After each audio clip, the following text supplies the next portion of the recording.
something like you. So yeah, please, can you walk through the challenges, the interesting aspect? If someone wants to change the career, how easy, hard the journey is going to be. Yeah, please. Sure, definitely. Your thoughts and ideas. Yeah, definitely. Thank you. Thanks everyone for joining. My name is Rupa. I'm a data scientist at LexisNexis Risk Solutions.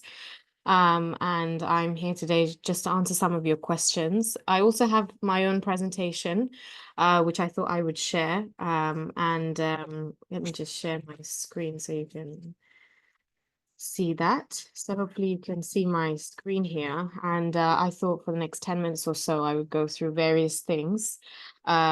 Essentially, my journey towards data science is going to be one part of it. And then I thought I would start off by just explaining in my own words what data science is and why it is important, because often there's a confusion as to exactly what it is. And then I'll maybe touch on how I got there, my education and my day-to-day, and then there's time for questions. Hopefully that's okay. First thing I wanted to start with is what is data science? Often people are confused about what it is, but I'll explain to you what I think it is. In my workplace, often we talk about how numbers really don't have much of a value unless you can tell a story from them. And often this story is what determines, for big companies anyway, is what determines where they spend their money on, what they invest on. So data science is roughly along the lines of extracting some kind of meaning from numbers. And often people ask the question, why does it have the word science in it when it's so different to traditional science? Why is it called data science? Well, the way I like to think of it is if you combine the knowledge of a mathematician, a scientist, a statistician, a computer programmer, you kind of plonk all those people together. Somewhere in the middle, you'll come with the skills needed for a data scientist. So data science uses all of these skills. For example, I'm sure you do differentiation and integration, and you ask yourself the question, when is that ever going to be useful in my life? Well, for example, Siri, when you talk to Siri and Siri responds back, if Siri has done the wrong thing or the right thing, there's an error function, and it learns to optimize its responses by reducing that error function. And the goal of a machine learning engineer is to optimize the error function, which is essentially a curve. And the way in which you optimize a curve, you and I both know, is by calculating differentiated version of the curve, so calculating derivatives. So that's where that's useful. Regression analysis and statistics, like, for example, calculating the prices of a house based on the area that the house is in, that's regression analysis. So that's very useful in machine learning. Sampling and validating. So these are scientific principles. You have to split your data into sample sets, validation sets, and into test sets. And these are core scientific principles, and that's why it's called data science. And then, of course, you need programming skills, of course, to communicate to the computer exactly what you want it to do. So that's where Python, R, SQL all come in handy. So how exactly do you train a machine learning model? Well, you have the raw data. This is very basic again, very basic skeleton. You have the raw data. Often raw data sets are huge and there are lots of mistakes in them. There are lots of missing values in them, duplicated values in them. So you have to pre-process the data. You have to go through a process of cleaning the data. And then once you've cleaned it, you will feed it into the machine learning model, which will learn from its errors how to optimize that error function and to increase its accuracy. You test it on a test set, and then you basically deploy the model. This is a very basic how a machine learning model works. And that's the essence of data science itself in many companies. So where is data science useful? Well, many uses. Useful for machine learning, just like I said. It's useful in predictive analytics, like, for example, Gmail is constantly predicting what the next word you're going to type is, and it's learned that based on your typing behaviors. Natural language processing, for example, typing to speech recognition. And I did this very interesting project in my master's, which was, can you predict how funny a news headlines is based on a particular data set? So that's natural language processing, which is quite interesting. Computer vision, like self-driving cars, not just self-driving cars, also if your car has lane assist, and is constantly taking images of the roads to ensure to see where the lane is to ensure that your car remains within the lanes. And that's an example of computer vision. It's called object detection. It's very useful in cases like this. Reinforcement learning, so that's like robots, and also becoming more and more useful in the medical field, for example, transporting things and so on. So reinforcement learning is becoming more and more useful in the healthcare sector as well. And of course, many more uses that I'm not mentioning today, but data science transcends across many different fields, and that's why it's becoming more and more of a booming career. So how did I get to where I am today? So I will start with my secondary school, which was Woodford County High. I was there up until year 11, finished my GCSEs. And then I moved on to North London Collegiate School for Girls. That was my sixth form. And in my sixth form, I took these subjects. I took maths, further maths, physics, chemistry, economics. I could have done a variety of things with this mix of subjects. I, of course, found maths very interesting. Maths came very easily to me, and I thought if I do maths, it opens doors to many different careers. So actually, I went on and did my undergrad in BSc Mathematics and Statistics at UCL, which was a 3-year course. And as soon as I had finished that, I moved on to my very first work experience in a professional world, which was I moved on to the HSBC Retail Banking and Wealth Management graduate scheme. And that was for 2 years. I did loads of different things, maths related, not maths related. I gained different kinds of skills in this environment. So for example, first placement was in First Direct. I was working on their mobile app journeys, focusing on how to improve the customer experience. And then I went up to Scotland. I became a contact center team manager. I managed about 10 to 12 contact center agents. The place was different, the atmosphere was different. I learned how hectic it is on the front line, and yeah, it was a great place of learning. And then I came back down to London, which is my home. I came to do fraud and financial crime for 6 months. In this particular placement, I had to look at HSBC's digital payment frauds, and I had to come up with statistics and a dashboard really on where the main frauds are, how they take place, what monetary loss there is. And I had to regularly present this to my team and my senior stakeholders so they can come up with decisions as to where they would then spend their money. Do they want to invest more in push notifications in the app? Do they want to invest more in tightening their regulations, for example? So this placement in particular is where I came across the concept of AI for banking, because at that time was when HSBC were thinking of looking into certain technologies that would enable them to stop a payment at the point in which the customer is making the payment on the app. So they were looking at certain machine learning models that would quickly and efficiently be able to come up with a risk score that told them whether this was a real customer or whether this could be a fraudster. So that's where I came across this concept for AI within the field of banking. I was obviously very curious about that. I had the option at the end of my 2 years to either roll off into the HSBC scheme, roll off into a full-time role, or whether I wanted to take some kind of a break and pursue something else. And because I was so, keen about that area of AI, I was very curious about it. I went online, started researching about all that, and then I, of course, came on to my MSc in Artificial Intelligence at Imperial College London. That was for a year. And even though I think that was one of the most jam-packed years of learning in my entire life, I would still say that I only just about scratched the surface in that year when it comes to what AI can really do.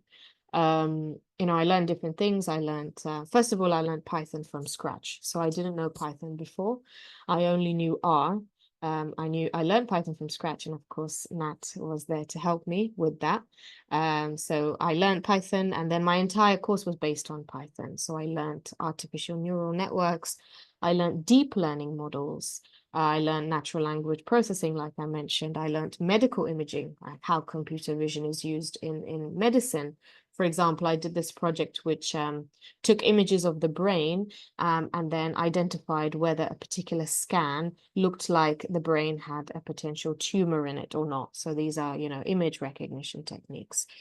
So I did all of that, and my final project was based on something quite interesting. People are often curious when I tell them that I worked on mosquitoes, and they want to know what I did. The topic is called mosquito species classification.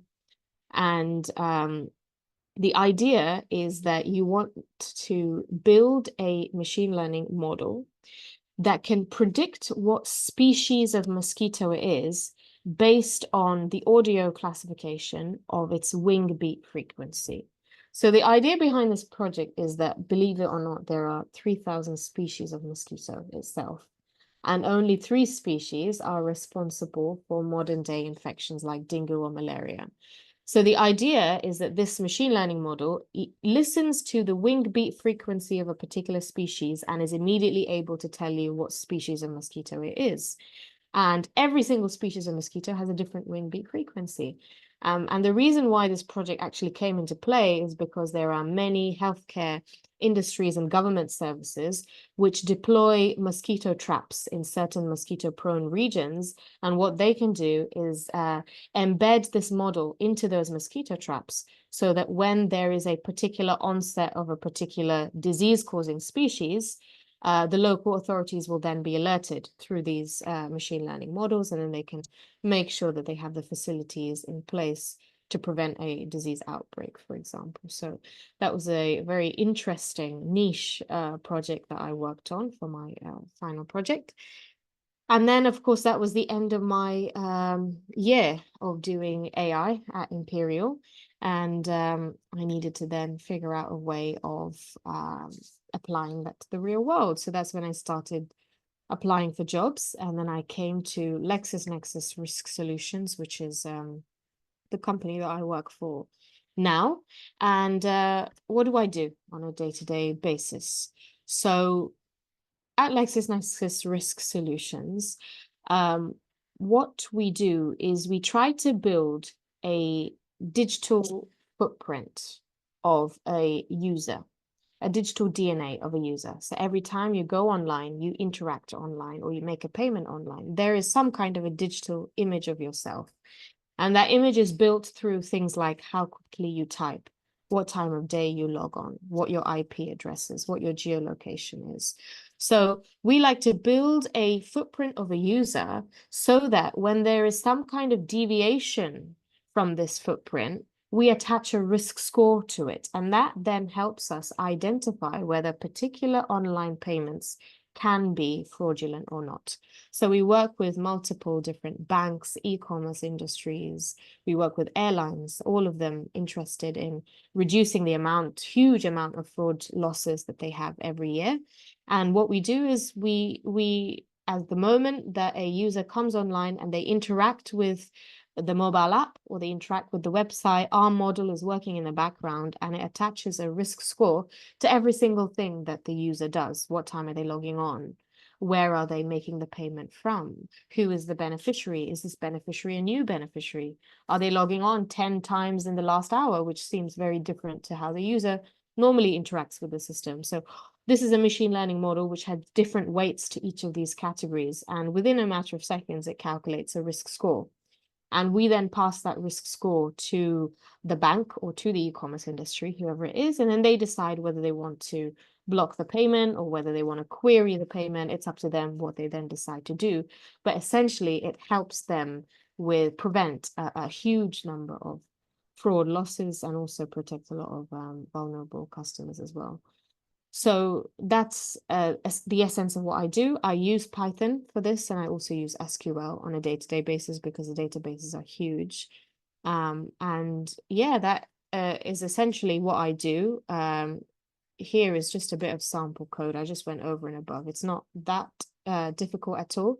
I probably took the most easiest version of what I do so that you can understand what I do today. So for example, a sample SQL code of what I do on a day-to-day basis would look like: you select the table which has the day, you count the number of frauds in that table for that particular day from that table.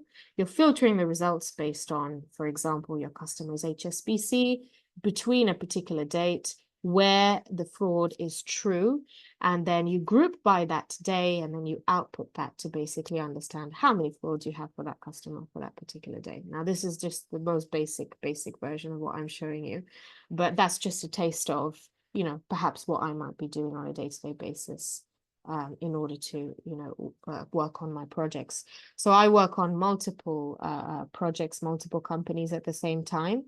As a data scientist. Most of them tend to be banks because that's where fraud is quite big these days.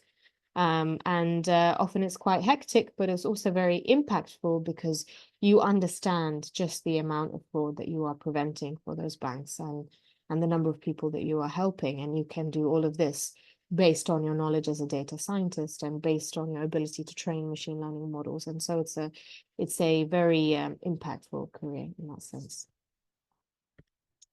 So that brings me to the end of my presentation. And as I said, I hope you do become a data scientist one day. Thank you. Oh, wow. What a lovely details. But a lot of things has been put together in a very short span of time. So I have got personal lot of questions, but I would give preference for the audience first, and then I will walk through the questions, my questions later. So the question from Avation: do we need to take maths at A level? Is that mandatory to become a data scientist, or is that something out of passion we can pick it up? We can enhance our skills. Yeah. Because you are suggestion. So I would say that taking maths at A level is definitely going to help. Because in order to get into my master's in AI, I first thought I had nothing to do with AI because I did maths, and probably AI needs more computing skills, etc. But the entry requirement for getting into a master's for AI is that you needed to have done a mathematical undergrad subject. That's all it requires, because the key concepts of AI itself is based on basic mathematical principles like gradient descent, calculating the derivative versions of curves. So you do need that basic mathematical knowledge. Having said that, whether that can be done as an A level or whether you would then put some effort into perhaps upskilling yourself alongside your undergraduate degree, that entirely depends. So I would say for me, taking maths at A level definitely helped. I do have another friend actually who didn't do maths at A level, and he went on to actually upskill himself by doing several data science courses alongside. I think in his final year of university, he then did some data science courses, which then helped him start work as an intern for a data science company. And then after he got that experience, he then moved on to junior data scientist, and now he's a full-time data scientist. So data scientist is a very booming career, and there are different ways you can get into it. If you don't take maths at A level, obviously there are some gaps in learning which you will have to compensate for at a later stage. It's entirely possible, but I would advise, since given that the basic concepts of machine learning are mathematical principles, it would be good to take maths at an A level standard, because that definitely does help, and it has helped me. Oh, thank you. That's really very helpful. This is another question from Paul. So the knowledge of statistics, how far that is very important. It seems like she is able to get the basics of maths. Yeah. Then getting head around on statistics becomes very difficult for her. So what's your suggestions? Can someone, like, I know data is all about passion for mathematics. Yeah. But yes, it seems like she has got she put a very long question. I'm just kind of summarizing. She has got a passion for data scientist, being a data scientist. She has got a passion for maths, but she didn't trying to attach herself with the statistics. So how do you see that? Is that possible? Is that not possible? What is your Yeah, so in terms of data science, it does use some basic statistical principles like sampling, validating, regression analysis, X and Y variables, all of those things. There are areas of statistics, sorry, that you know, like probabilistic models and stuff that probably you don't see on a day-to-day basis when you're dealing with machine learning models.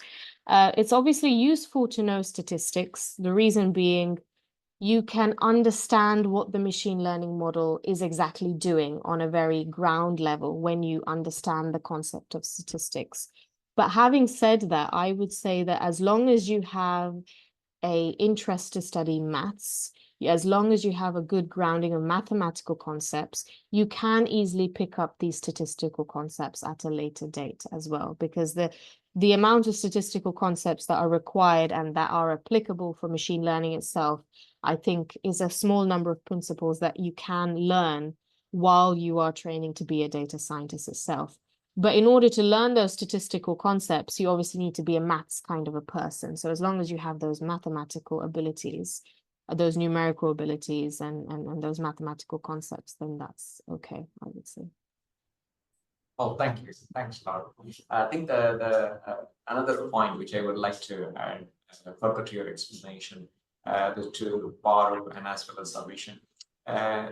Yes, everybody wants to be a data scientist, and that's a paramount. It's like when you go on exploration, you aim for Himalayas, right? But then once you start exploring yourself, it's a little difficult to achieve Himalayas, but then you're trying to achieve as much as you can. And when you're passing through the career of data scientist, there are other areas are also there which will be working close with very adjacent with data scientists. So being a data engineer, which is somewhat doable. So for example, you are a kind of person, you know what, I know the basics of maths, but I don't like statistics more. Or I haven't got a passion for maths, but I'm a kind of a doer. Then data engineer could be another profession where you work kind of you come from a technical background and you work with data scientists. Maybe in a long run, you if you love it, you can continue, or over a period of time, will get more on it, and then one day maybe with the experience you will be a data scientist. So there's some multiple ways to see that. So thank you.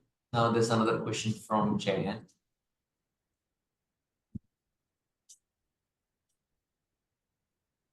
Okay, so do you know whether taking a BDS, Bachelor of Data Science, is easier to get into data science, or any max kind of a degree it is recommended? Like in bachelor, what is your recommendation? Okay, as in a undergrad in data science Yes. itself versus so at the time that I was doing my master's, there were mainly courses on STEM subjects like maths and statistics, and the entry requirements was either a BSc in mathematics or in statistics or a computer programming degree. But more and more, I do know that there are undergrad courses in AI itself, and there are undergrad courses in data science itself. But I personally would say that given that data science essentially builds on these STEM core principles like mathematics and statistics, actually doing the mathematics first would enable you to kind of understand how you go into that data science journey a bit more. And of course, it opens you up to different things within the mathematics field. Like a mathematician can apply their skills to various different industries like banking, like many other different industries, and not just data science itself. So perhaps keeping it a little bit open is something that I would suggest. And of course, once you have done maths, it's very easy to get into data science because just with a bit more of programming knowledge, you can choose to go into that data science career. So maybe limiting yourself straight to just doing a bachelor's of data science, I personally wouldn't, because I want my options to be a little bit more open. And I think that doing a bachelor's in a more STEM subject opens you up to more opportunities, which you can then later think of whether you want to take that or not. So that's what I would say. Yeah. Sure. Thank you. Thanks a lot. It's another question from Jane. So being a data scientist, what's the work-life balance? Do you get a lot of stress, and how do you balance that? Or is there any other way you can adjust your role so that you don't get that much stress, but you enjoy the life? Like, what is the work-life Yeah, balance? the work-life balance. So, I would say it depends on the company. Now, obviously, the role itself is quite a analytical role. Analytics roles are quite hectic. You do have to put your brain to work in in that day, and you do have to sit there and problem solve, which is a key skill. But again, it depends on the company that you're in. So, for example, the company that I work for is a contracted company in the sense that we work with multiple different companies. So, for example, HSBC or Emirates or any other e-commerce company will come to us and they will say, can you please look after our frauds? Can you please, optimize your model so that you're catching more of our frauds?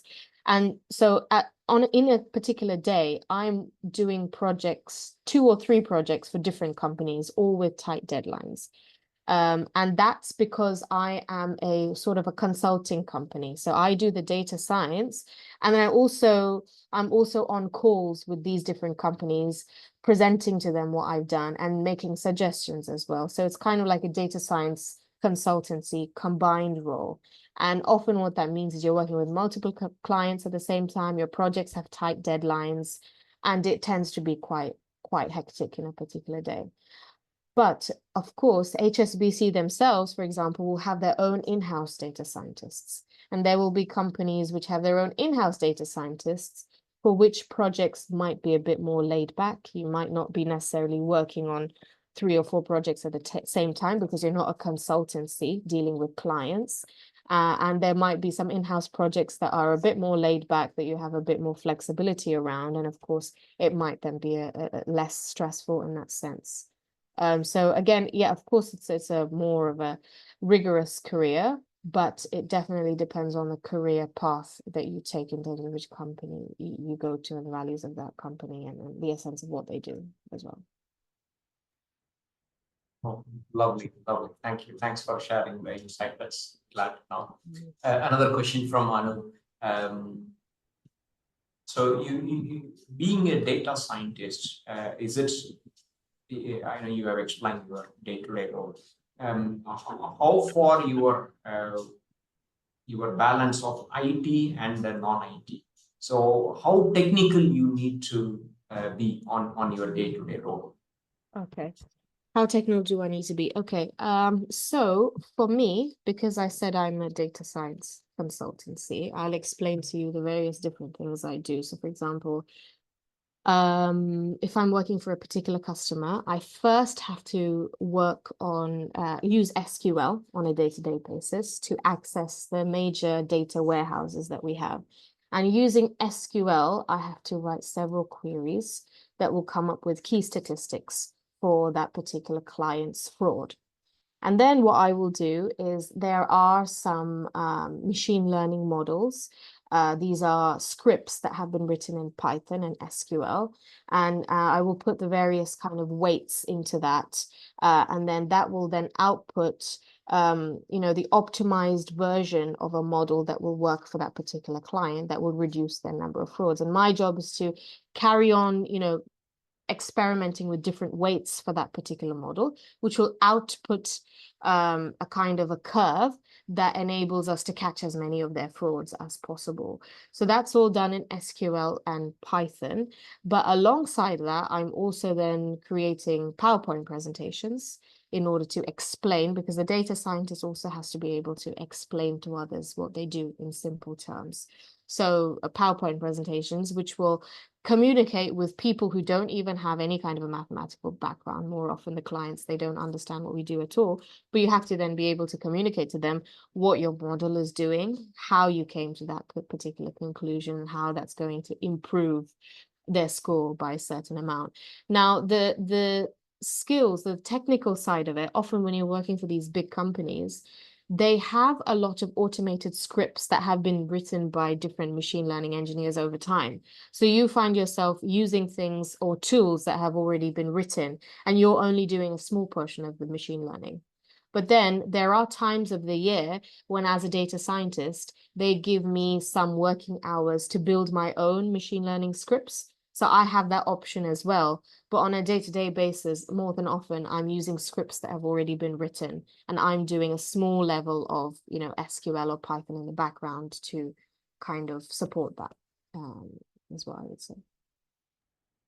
Oh, that's lovely. Glad to know. This is another question from Amish.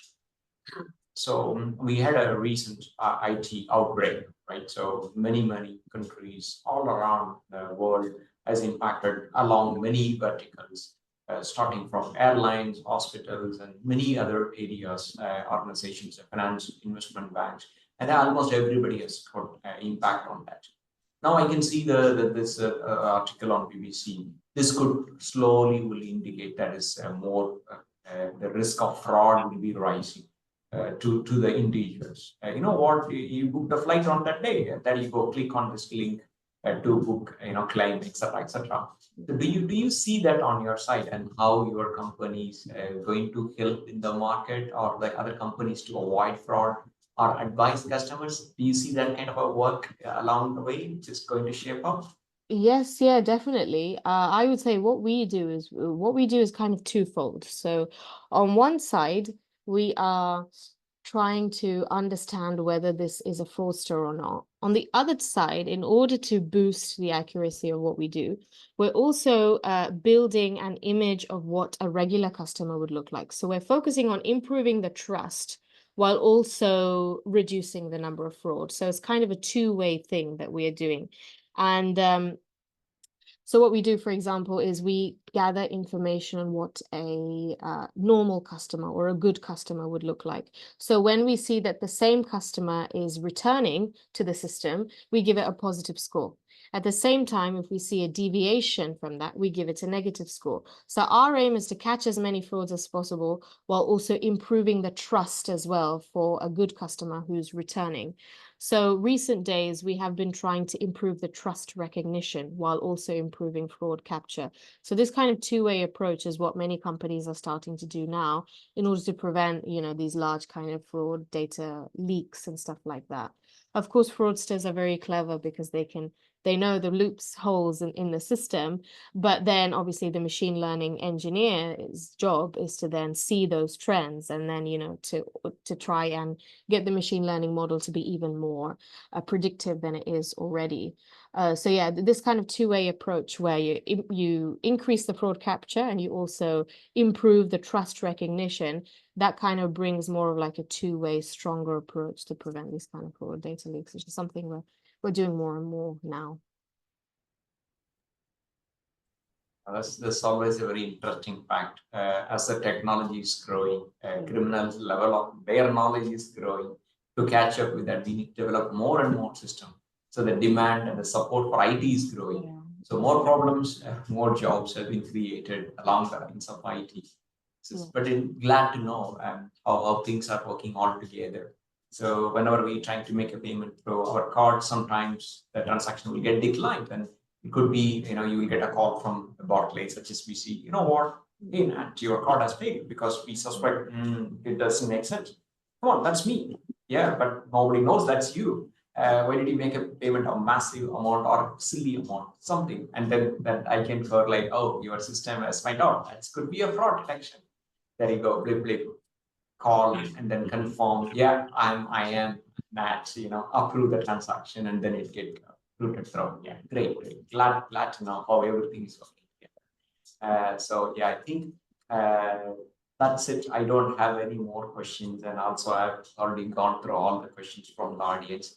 So quite a lot of audience want to say thank you to you. Thanks for your time. Having very detailed, well thought through. You have structured all the way from GCSE school days to till your professional career. It's very much appreciated. And thank you. Yeah, thanks a lot. I'm getting more wishes from the audience as well. So thank you. Thanks for being very well detailed and thought through. Thanks for sharing all your insights. I think this is a true motivation for students who want to be an aspiring data scientist, what they need to do, what they need to learn. I really appreciate your time. I know it's a busy schedule from your side, but again, thanks for accepting our invite. Thank you for guiding us. No problem. I hope I inspired a few people today. Of course, you have explained everything very well detailed, man. Thank you. Thanks. Thank you. Thank you. Thank you so much. See you. Yes. Bye. Bye.